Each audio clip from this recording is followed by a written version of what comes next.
I'm in a streak. It's good to see you all here today. I want to welcome everyone here, and I welcome to those on Zoom. And are there any newcomers that are here for the first time today? If you're here and you're hiding, it's okay. We want to welcome you too. Are there any newcomers on Zoom that you see? No. No. Okay. So the theme for I'm Reverend Kim Haley. I forget to do that because you all know me. The theme for 2026 is awakening, and the topic for the month of June is opening to more. And now we will get ready. I think somebody's coming to the back door, so I'm just going to wait until they open that door and they get comfortable, and then we'll start our music and meditation. It's Barney. Okay. All right then. All right, we're going to settle in and get relaxed. Let's take some deep breaths and let it all out. And there's one more piece. Okay. Okay. So what we'll do is we'll listen to some music by Warren, who's going to be playing beautiful music for us, and we'll relax, and then we'll go into a silent meditation.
One conscious breath is a mini meditation.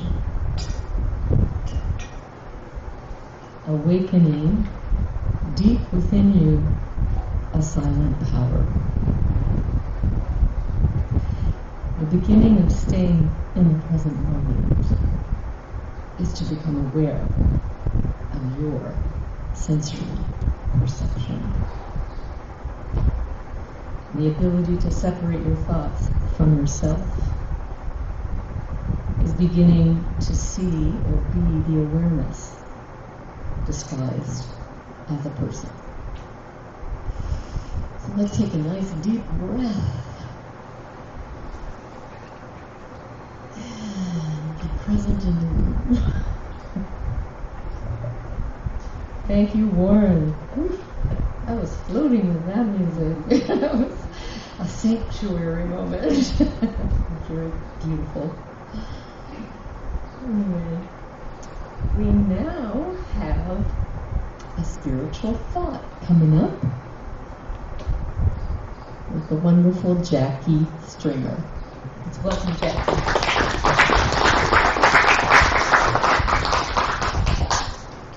Thank you. Good morning, everyone. So, opening to more, I got a visual of, I thought maybe is it open to more or is it opening to more? So I had to look it up again. Like, no, it's opening. And like a lotus, like a flower, we're constantly opening to more. It would be kind of crazy for a flower just to be like, boom, I'm here. They slowly open up. And that gives us perspective shifts as a human. We open to more, and then something comes in, and we have a shift in our thought process, in our understanding. But I believe there's mechanics, mental mechanics, that go before that shift can even occur. And so for me, I kind of wrote down what those mechanics were for myself. And I had to get really comfortable with holding paradox.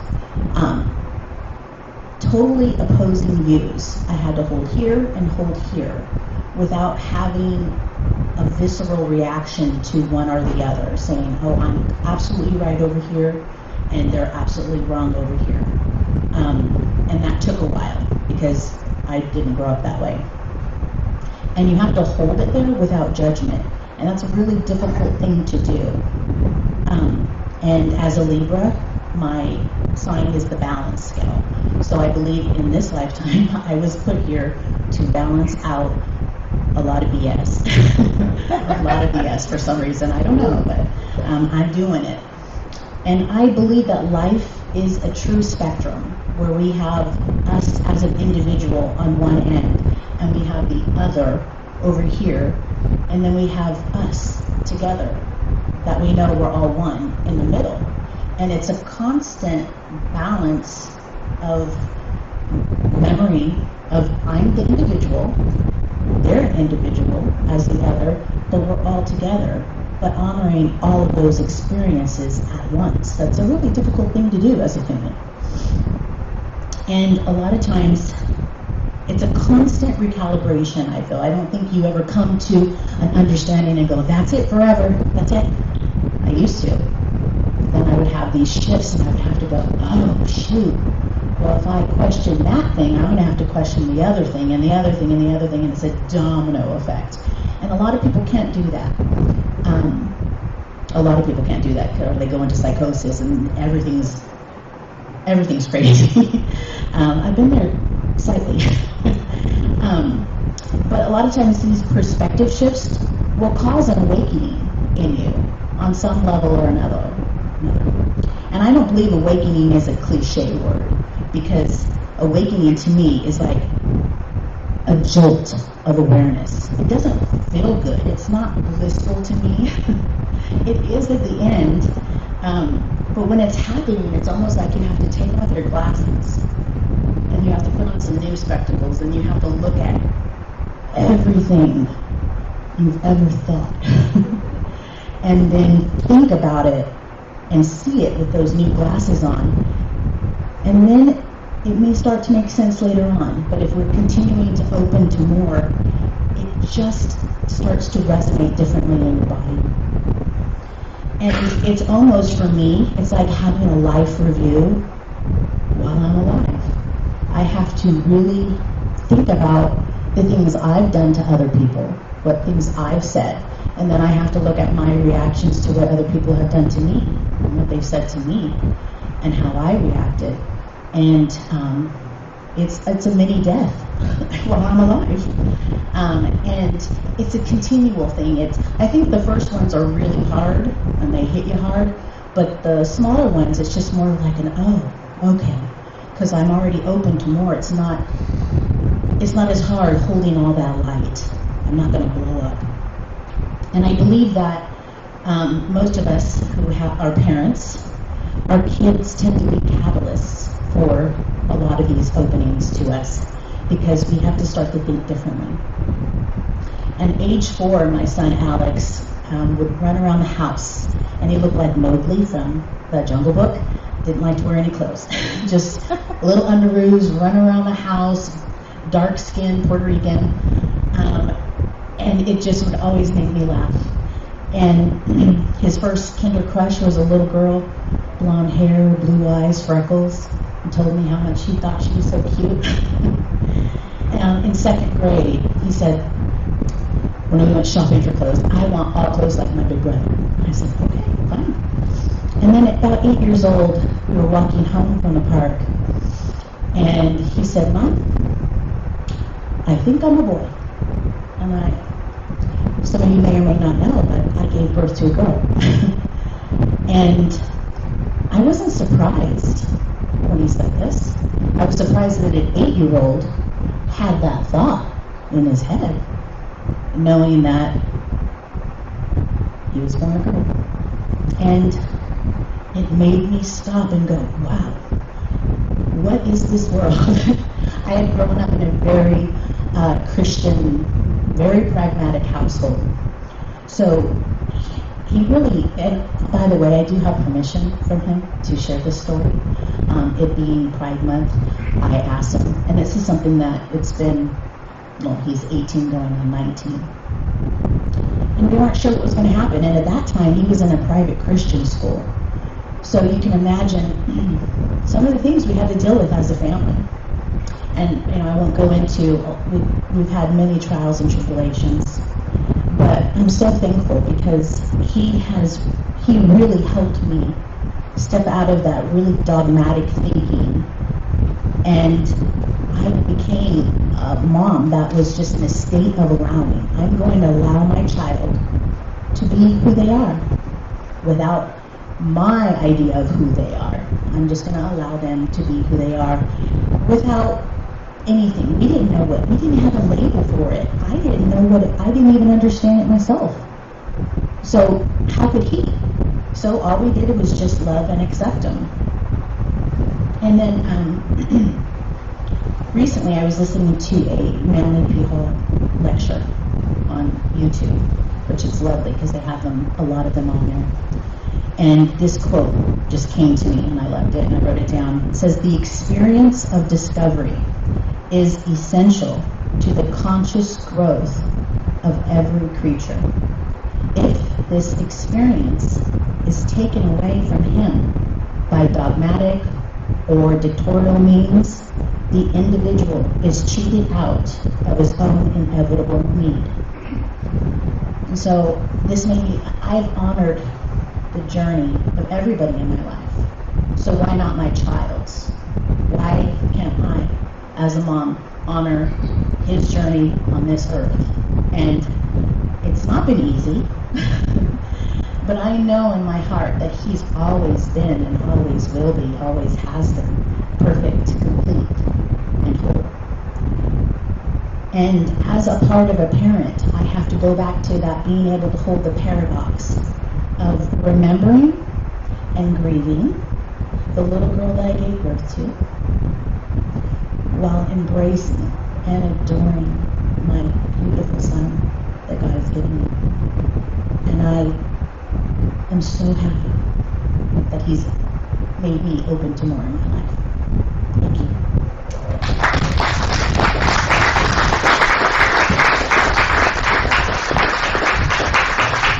Thank you, Jacque. Thank you. That was really touching. I felt that.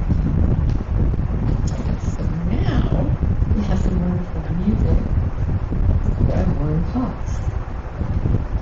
This song's pretty good. It's from a movie called Breakfast at Tiffany's, sung by Audrey Hepburn. It's called Moon River.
so blessed too. That's such great music.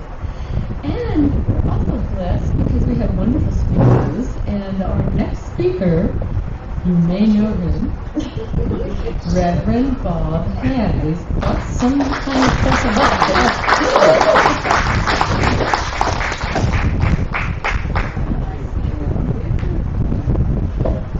I am going to have a visual display as part of this, so anybody who wants to move up front, feel free to do that. Like Jackie, I didn't quite get the theme, only I thought it was opening to s'mores, so I bought marshmallows. But opening to more, notice about that it's not needing more or wanting more or seeking more, because those would imply that we don't have enough, that we're in lack, that we're not part of the oneness that's all things. So if we're not part of that oneness, then we're going to be lacking. But if we're part of all possibilities, then we can be open to more, but we don't have to seek more. It reminds me of the Taoist saying in the Tao Te Ching, to be empty is to be filled. It doesn't say empty yourself and then you can fill yourself, but rather it's talking about a law of nature, a spiritual law that says if we are empty, divine spirit will fill us. It's like if we had a container up here and it was a sealed container and we sucked everything out of it, it would be a vacuum. And if we opened that container, we wouldn't have to do anything. We wouldn't have to pump air into it. Because it's a vacuum, the air would rush into it and fill it. And that's what this is saying, that when we can empty ourselves of our worries, our anxieties, our feelings of being inadequate, even our fears, when we can empty ourselves of those, then Divine Spirit's going to fill us with all of the good possibilities that are there. And that filling of us without working on it, I mean, it's not easy to just empty yourself of all of these concerns. And it's like meditation. Now, there are a lot of types of meditation. There's guided meditation, where somebody's talking you through it, where they're trying to lead you to this calm place. And there's chanting and singing meditation that Reverend Kim's going to lead some of us in after our service today. And there's moving meditation. There's Tai Chi, there's the labyrinth, where doing these physical things, by concentrating on those, you're not concentrating on all of these issues. But the most basic kind of meditation is where you just empty your mind. In Zen Buddhism, it's called no mind. It's where you let all of your thoughts go. But that's not always easy to do.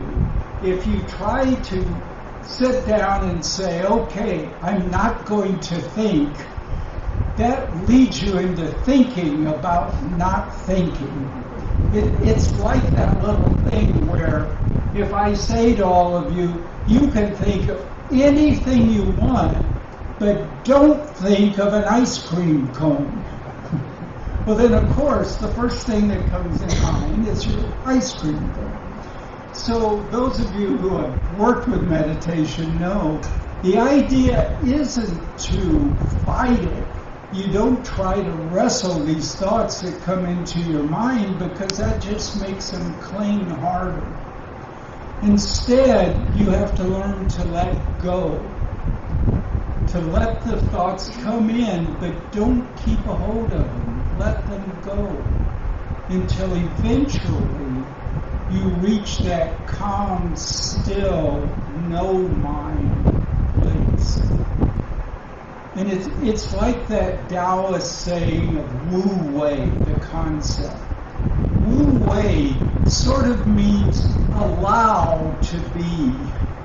It's like the idea of don't push the river. You can be in a river in a canoe, and if you want to go up that river, you have to work and work and work and paddle hard, and as soon as you stop, you start going backwards. But if you go with the river, you might just paddle a little bit to guide yourself. You still have to do something, but you're not working against the universe. And that's how open to more is. It's not seeking new things all the time. It's being open to all of those possibilities. And the Positive Living Center is the epicenter of that. For those of you who knew our founding member, Angelo Pizzello, you know he was always open to more. People would come up to him with ideas, and it's always, hey, can I try that? Sure, yeah. It doesn't mean it's always going to work. But you have to look at, Angie came into this very conservative Christian community. You know, I was thinking about this. Within 2 or 3 miles of where we are right now, there's either 5 or 6 Christian churches. And yet he came into this community and created this cult, New Thought Center, that people thought was some strange thing. And beyond that, he created Emerson Institute, a theological university based out of the little town of Oakhurst that has branches and students now across the United States, in Europe, and even in Australia, by being open to those possibilities.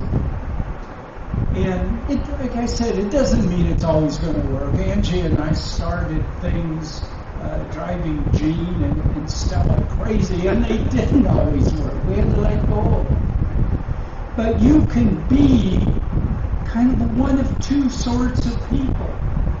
You can be the person that when Spirit says, here's an opportunity, you slam the door as fast as you can.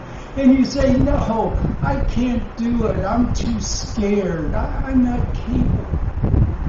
Or you can be the kind of person that when Spirit provides an opportunity, you throw your door open and say, yeah, come in. Let's try it out. And because we're part of Divine Spirit, these limitless opportunities are available to us all the time. And Reverend Judy, where'd you go, Reverend Judy? There she is, way in the back. Last week, she talked about a physical demonstration of the limitlessness. She talked about a Mobius strip. That's a strip of paper, and you twist it, and you hook the ends together. And then, if you run your finger along the outside, you'll automatically go to the inside, and then back to the outside. There is no beginning, there's no end, it's limitless. Well, Judy, I'm upping the ante on you. I have here a Klein bottle. I'll let you see it more closely later if you'd like. A Klein bottle is a three-dimensional example of limitless opportunities. A MOBA strip is a two-dimensional. Judy, you're going to have to go to 4 dimensions to be this. What a Klein bottle is, you see it's a bottle, the neck comes out, then it goes back in through a hole in the side and hooks to the bottom. So, even though you can't get in it, if you could run your finger along the outside and down the neck, when you got to the bottom, there wouldn't be a rim, there wouldn't be an edge, you would suddenly be on the inside. And now you would go all through the inside, and when you got to the bottom, there's no rim, there's no edge, you're just on the outside. And so it has one continuous surface on the inside and the outside. A three-dimensional demonstration of limitless possibilities. But this particular Klein bottle has an even more, to me, exciting demonstration of limitless possibilities. You can't see it here, I'm sure, but on the bottom in blue, it says M-O-N-O, O-H-N-O. This Klein bottle was made by Mitsuji Ono. He was the glass blower at Kansas State University. He blew glass for the physics department, the chemistry department, other parts of the university who needed some special kind of glass container. I met him when I went to K-State. I met him because he was a retired judo master. He stood about 5 feet tall, weighed about half as much as I did. Periodically, he would come to judo class, and I figured that the main reason he did was because he loved throwing me around. He was very good. But he was a master class blower. He is known worldwide for his ability to blow glass. He has items on display in the Smithsonian, in the White House, in the Palace of the Royalty of Japan, and in other museums. And one of the things that's on display or in the Smithsonian and in other museums is a Klein bottle exactly like this. And here's why. In the past, Klein bottles were blown, people who blew it, but they couldn't do it right. They weren't real Klein bottles because the only way anybody knew how to do it, when the neck came in, it hooked on to the side. So it looked like a Klein bottle, but it really wasn't. And one day a physics professor went to Mr. Ono and said, "Can you blow me a real Klein?" And he tried, and he tried, and he tried, and he just couldn't do it. He said, "I just can't come up with any way to do this."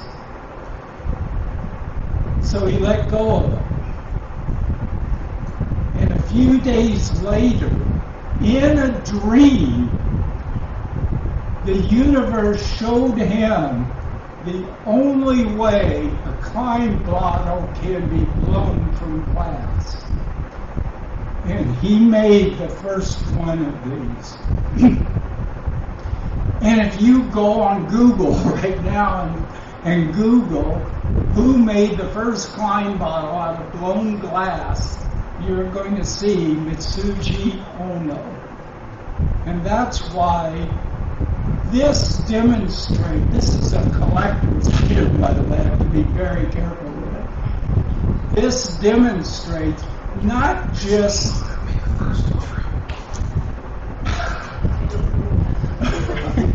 even her phone knows this is true. I didn't even touch my phone. This demonstrates not only the physical limitlessness by a surface that goes on forever, but the possibilities available to all of us when we let go and open ourselves up.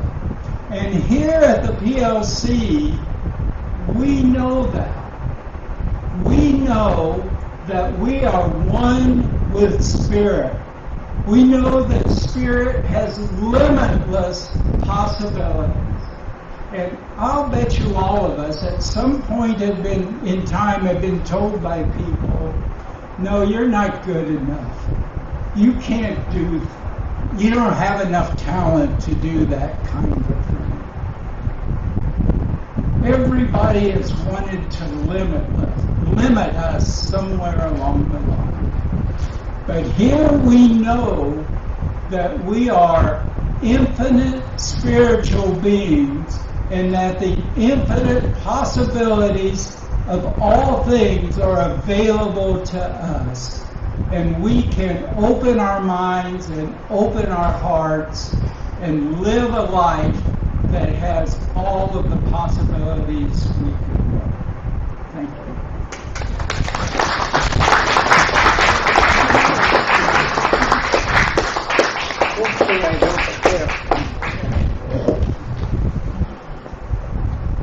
Yay. Yeah, my phone is off. I even turned off the sound and it came up. So that's a possibility.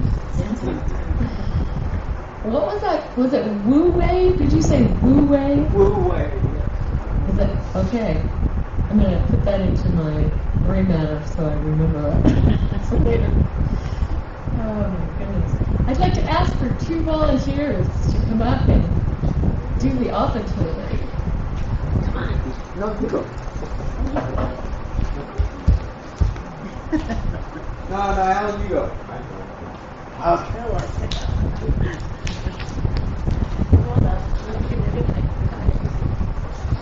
We're going to do the offertory prayer. Divine love flowing through me blesses and increases all that I give and all that I receive. You know, today, this is a pre-announcement before the actual announcement. There is going to be a nice, it should be a clear night tonight. It's a new moon today. And so tonight, if you look to the west, that way, you will see a lineup of planets. And I believe it's going to be Saturn, you might be able to see Saturn, Jupiter, Venus, and at the very bottom, maybe if you're lucky, you'll see Mercury. But it should be a good night for it because it's a clear night and it's not too bright with the moon. So the moon will be dark. So I just thought you might like to take that in, go outside. I can just go on my driveway and look up, and I saw... I did see the Venus and Jupiter one, and it was amazing. It was just clear as a bell.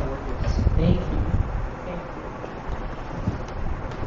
Okay, I could be probably explaining how those who are on Zoom may type by going through the iFocus email and pressing the green button, or by mailing a check to Positive Living Center, P.O. Box 2683, Oakhurst, California 93644. That's a lot of information in one mouthful, but there you go. The other thing, too, if you want to be on, if you're not getting our iFocus, Jacque has made a suggestion that you go to info@PLC Oakhurst, and then you can actually put your email in and ask to be on the list to get the iFocus. It kind of tells you about the events that are going on and what's happening. We also have a frog box in the corner, and you can, if you have a prayer request, you can write it. I think there's paper there, I'm not sure, I didn't check. but you can leave it in there if you can't stay. Today, Jacque Stringer is going to be our person who's going to sit and listen, practitioner, to people and do the prayer one-on-one with you if you'd like to stay out. Alright, now what else? I'm now going to open the floor to announcements. And Jacque's got her hand up, so come on up. As a reminder, too, if you have prayers during the week that you need help with, you can always email prayers@plcoakers.org too, and those will go directly to Robin and she'll send those out. The other thing that I wanted to bring to your attention is there's a box in the back, a new one for suggestions, for feedback, or if you want to volunteer for something. I don't have a pen and paper yet, but I'm going to get that and put that back there. So anytime you want to make a suggestion, have a feedback, or you can also, I put on there the email info@PLC Oakers. I look at that every week. So if you don't want to write it, you can email it too. Okay? All good information is given here. All right, and then there's, I have an announcement that there will be chanting today. It's usually the first 2 Sundays of the month, right after at around 11:15 until about noon. And we're working on the Gayatri mantra right now. And last night, I was just going to say too, we had such a great turnout for the flute circle and for the drum circle, and it was, I don't know, there was something in the air again, something in the air. We had a lot of fun, and it was just so uplifting, and so, I don't know, I just felt so good when I got home, and I hadn't felt good all week. All right, I have Judy, and then we'll have Barney, and then who else wants to? You're very easy. I gotta take these glasses off. Who is that? Is that Sandy? Yeah. Okay. And then Sandy. It's a wonderful Saturday's rock here, second Saturday of the month. On Tuesday, we have the women's circle. It starts at 3 o'clock, goes till about 4 o'clock. And with ideas, concepts, things that's going on that helps open your heart. And it's a way to form community so that we, often we can feel alone, even though we're surrounded by people. So just share.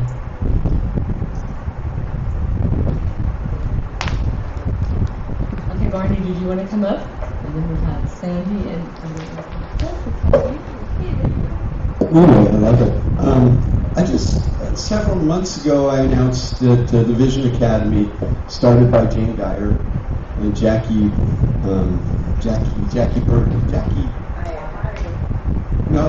Geyer and Beyer. Okay, I got it mixed. Anyways, several people did come from the PLC and generously donated.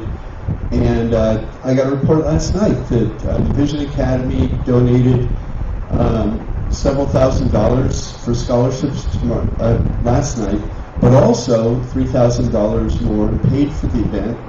And it was, I guess that's just one of those possibilitarian things that looked pretty bleak until people showed up.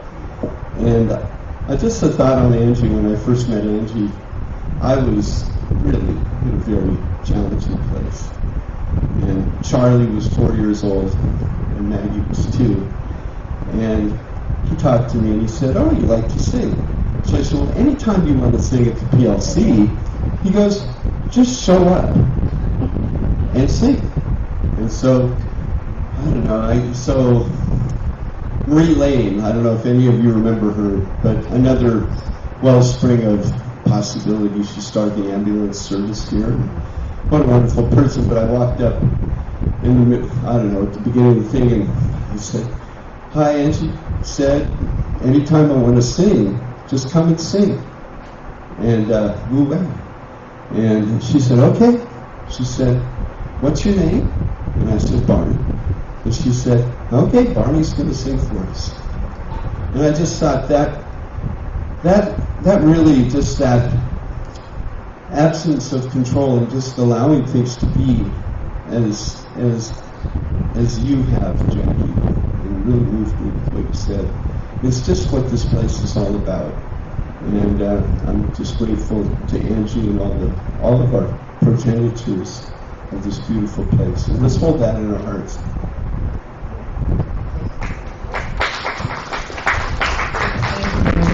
And Sandy, are you going to come up? Yay! It gets dark in that corner over there. It's hard to see. Two art-related announcements. One, this coming Thursday is the Oakhurst Art and Wine Hop. It's from 5 to 8. I personally will be at the Elderberry House. There's about 5 stops with wine if you buy the glass, and lots of art to see and artists. It's a lot of fun. You can get on the trolley and make all the stops. And the other announcement is there's a brand new art show up at Gallery 5, which is at Gallery Road. We now call it Yosemite Gateway Art Center. And it's going to be there only for I think till July 7th. Anyway, like 3 weeks. Brand new art show. It's an art competition. It's a beautiful show. Stop by and see it.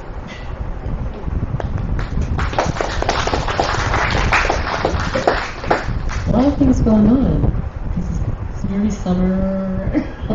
Things are opening up, so we're opening to possibilities here in the community. Anybody else have anything they would like to announce?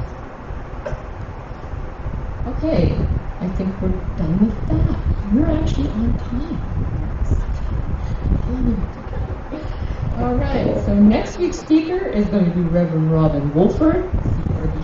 She's running the computer today, and Jackie usually does that too. And we're just switching. We wear different hats here. We're open to different things. So you don't want to miss that, so I hope you'll be back next week. And there also is cookies in the back, and our unsung hero who makes the cookies is Berta. She's helping in both and just, stay after and visit if you like. So now we're going to do the prayer of protection. The light of God surrounds me. The love of God enfolds me. The power of God protects me. The presence of God watches over me. The energy of God is me. Wherever I am, God is, and all is well. Y'all look well to me from here. From this angle, y'all look well. So now we're going to have our closing song with another Warren Cox, Beautiful Guitar.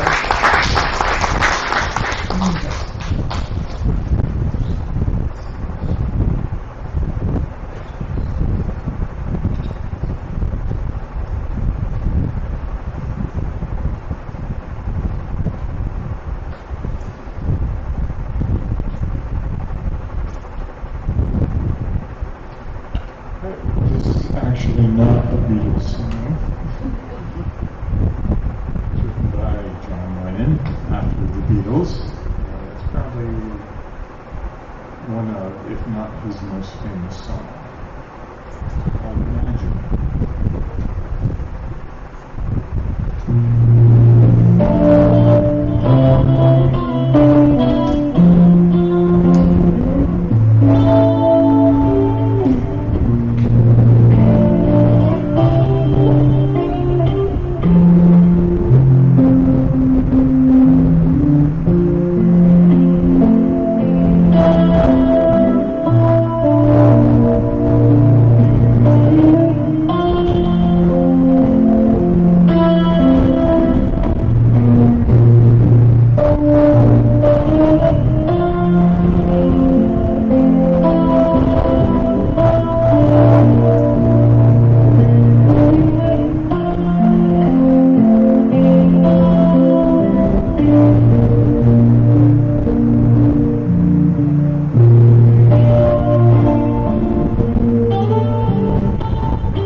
So we're all dreamers.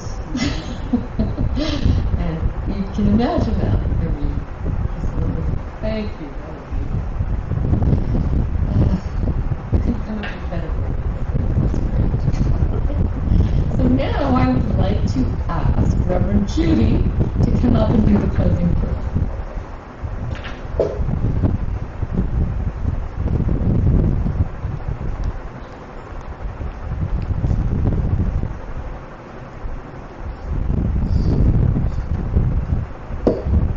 Together we make a difference.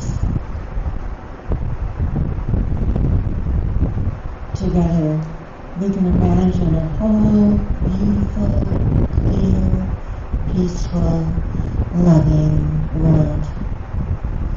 And as we go out into our lives, we carry that peace with us.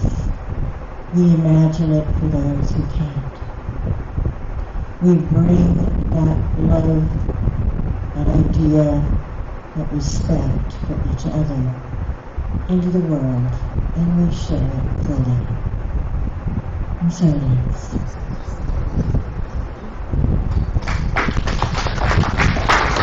Well, that's it for us today, but I'm really happy to see you all. I hope you have a wonderful week ahead, and we'd love to see you back here next week. And go outside. Go outside tonight and look at the stuff.